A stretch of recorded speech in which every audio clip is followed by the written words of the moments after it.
Salam herkese. TechOps Lab'a hoş geldiniz. Bu videoda Windows 10 ve Windows 11'de Critical Process Died, kritik proses dayandı, göy ekran xətasını necə həll edəcəyinizi izah edəcəyim.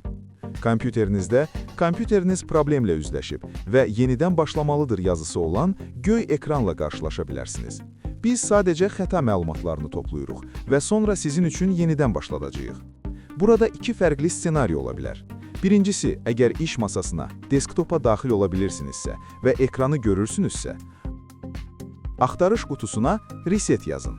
Təkliflərdən Reset this PC, bu kompüteri sıfırla seçimini edin. Burada Advanced Startup, qabaqcıl başlanğıc hissəsində Restart Now, indi yenidən başlat düyməsini sıxın. Bu sizi Advanced Options, qabaqcıl seçimlər ekranına aparacaq. Bizə lazım olan ekran məhz budur. Lakin ikinci ssenari, əgər iş masasına daxil ola bilmirsinizsə, bunu etməlisiniz.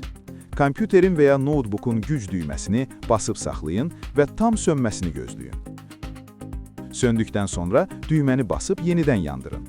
Ekranda Windows logosunu görən kimi dərhal güc düyməsini basıb saxlayaraq məcburi söndürün. Bu prosesi ardıcıl 3 dəfə təkrarlayın. Üçüncü dəfədən sonra kompüterinizi açanda, o avtomatik olaraq Advanced Options, qabaqcıl seçimlər menyusuna daxil olacaq. Qarşınıza belə bir ekran çıxacaq.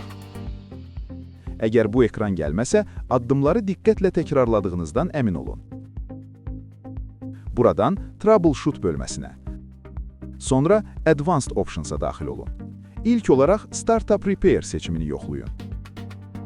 Görün bu problemi həll edirmi? Əgər etməsə, yenidən eyni menyuya qaydın və Command Promptu, əmr sətrini seçin.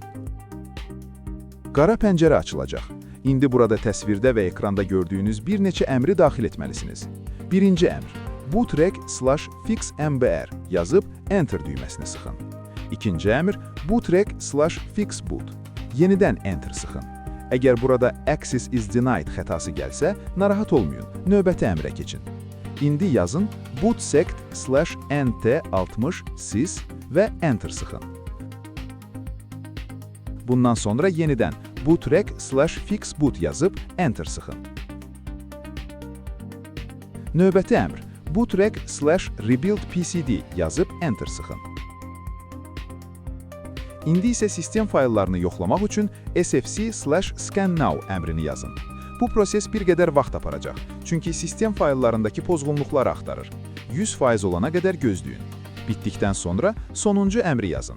Check disk, C, disk yoxlanışı, 2 nöqtə qoyub Enter sıxın. Bu da biraz vaxt ala bilər. Tamamlanmasını gözləyin və sonda kompüteri restart edin. Hazır olduqdan sonra əmr sətri pəncərəsini bağlayın və Continue düyməsini sıxın. Bu addımlar diskdəki hər hansı bir problemi və sərt disk xətalarını həll etməlidir.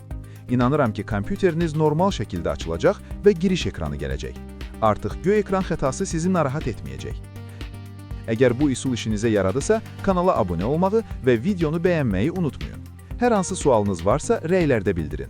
Hələlik, sağ olun.